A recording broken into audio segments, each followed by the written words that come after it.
There is a moment, and maybe you have had it, and you look around your life and think, how did I get here?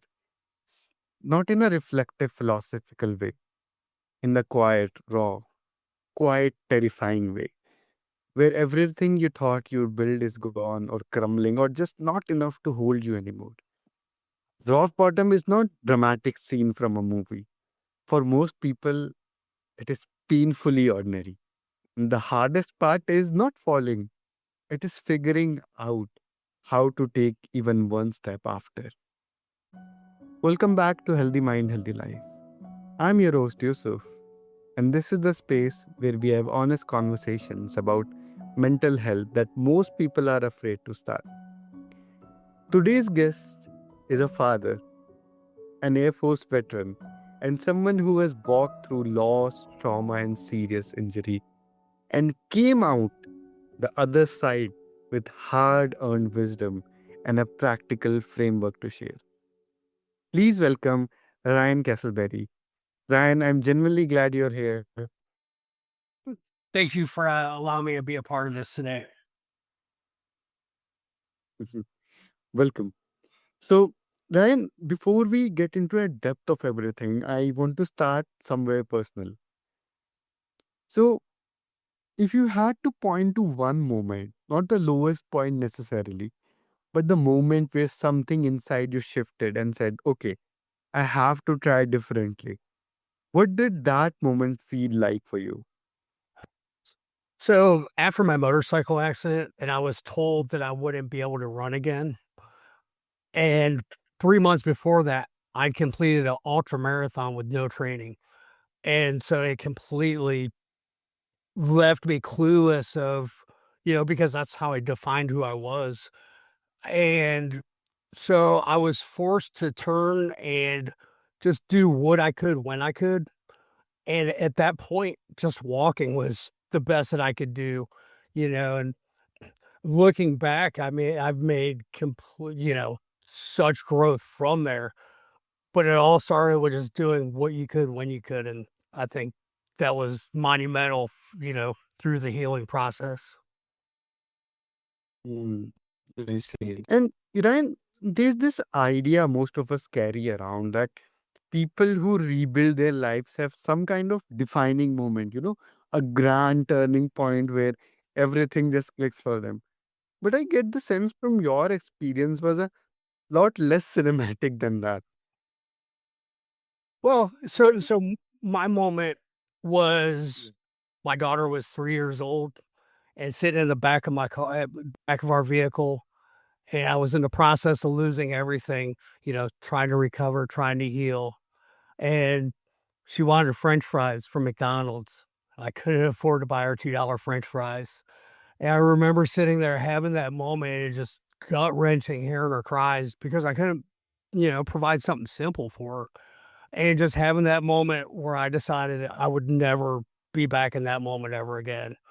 Little did I know that that would be the same thing that would cause, the the separation between the 2 of us, um, as she felt that, that I chose work and things like that over her when m in my eyes, I was, choosing to provide and do what I felt a father should do, so Mm. And when you were in it, like, did you even recognize it as your rock bottom at the time, or is that something you named later when you look back at it? uh, that moment was definitely, like, gut-wrenching and definitely, like, right in your face, you felt it, you knew it. Yeah. And I remember getting home and just sitting in my own self, in my own skin and just, having that internal dialogue with yourself of, "I don't wanna be here, and I don't want this to ever happen again," and, you know, I knew from there things had to change. Yeah. You've talked about failure, about losing relationships, about financial movements that were genuinely heart wrenching, including not being able to afford something as small as French fries for your daughter. I want to sit with that for a moment, because underneath those external circumstances, there's something that happens internally. To identify, to self worth, to the story we tell ourselves about who we are. How do you think was really being broken down in you during those years beneath the surface?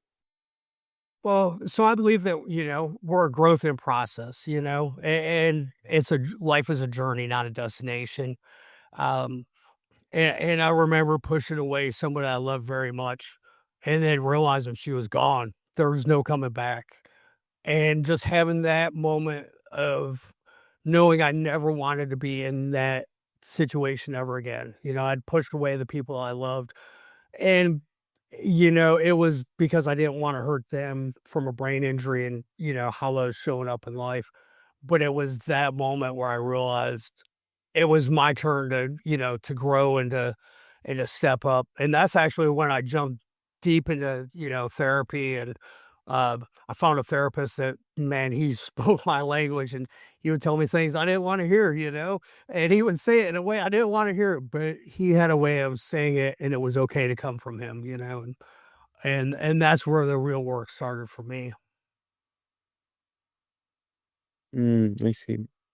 And for fathers specifically, is there something about failing while also being responsible for a child, that adds a particular kind of weight to all of this? The well, as a father and just as a parent in general, I think, our biggest desire is for our children to not feel, you know, the pain and the struggles that we felt. And, I felt like it became my responsibility to pass my lessons on to my daughter because that's the only way she's ever going to avoid the struggles and the pains that, I experienced. It's by having the knowledge and the tools that I didn't have, going into my situations.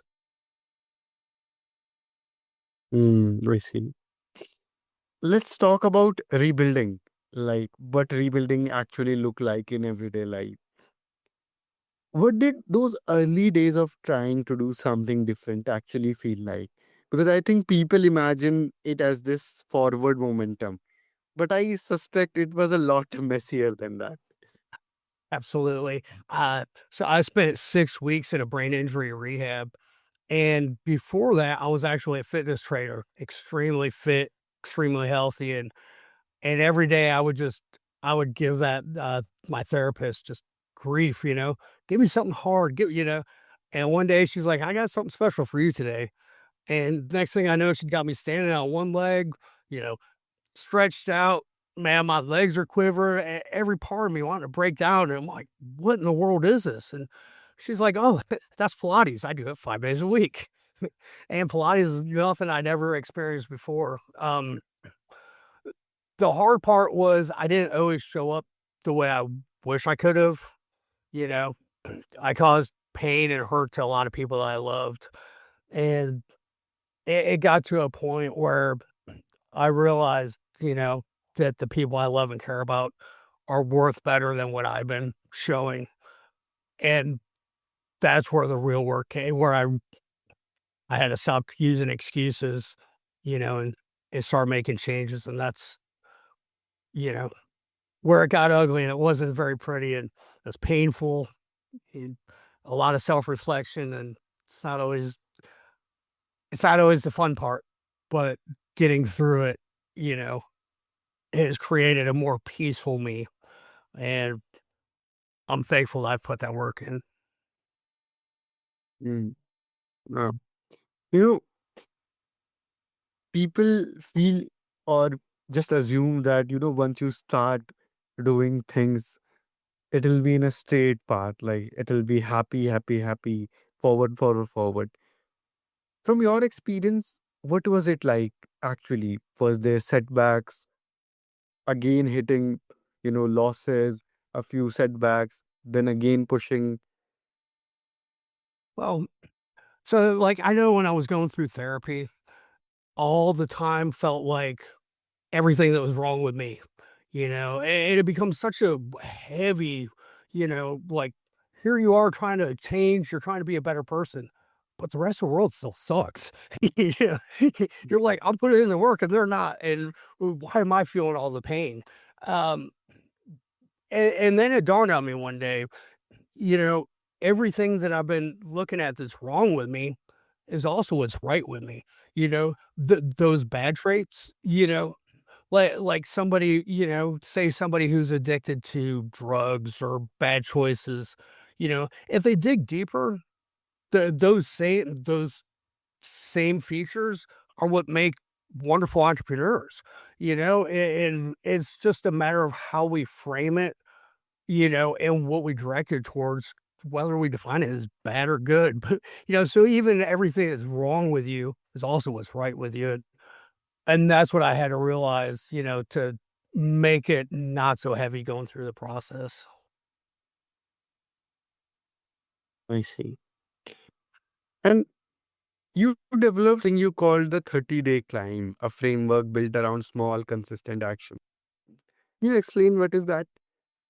So, like we want to change in our life, and people come up with these diets, these fitness plans, and we jump in for 3 days, and after 3 days we're like, I don't want to do this anymore, and people actually following through with it is usually, you know, it's very low percentage.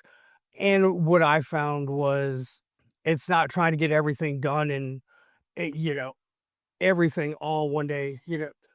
Fitness isn't all in one workout. It's consistent, each day. If you're trying to get, fit and healthy, just start showing up to the gym. Your workouts are going to start to increase, when it comes to nutrition and diet. Instead of going on that crash diet, just try to make a better choice at each meal. And over time, it becomes more of a life, a life choice and not feeling forced. And that's made it way more, digestible for me. And I look at my life now compared to what it was, 10, 20 years ago, and I'm much happier with the just making small choices to get in the right direction. Mhm. Ryan, for people who want to connect with you or just want to learn more about your work, where can you do that? So RyanCastleberry.com, and I also just recently published a book. Wow, perfect. Do you have any links for that, like your social media, your LinkedIn, etc.?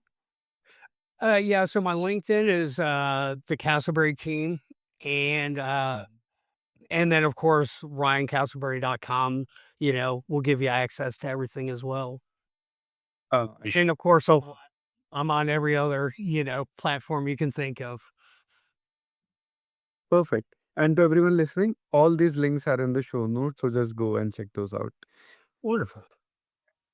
Ryan, is there any last message that you want to leave us with? No, it's just it comes down to one step, one foot in front of the other. Small choices and you know, consecutive steps. Just keep pushing, and over time, life goes in the direction that you're shooting for. Hmm. Doug, Ryan, thank you so much for coming and genuinely for the honesty, for the vulnerability, and for showing up and making this the kind of conversation that I think a lot of people needed today. Wonderful, and thank you for letting me be a part. And hopefully, we can do this again sometime. Yes, of course. And to everyone listening, if something in today's episode landed with you, share it with someone who might need it. You never know who is quietly waiting for a conversation like this to find them. This has been Healthy Mind, Healthy Life. I am Yusuf. Take care of yourself, and we'll see you in the next one.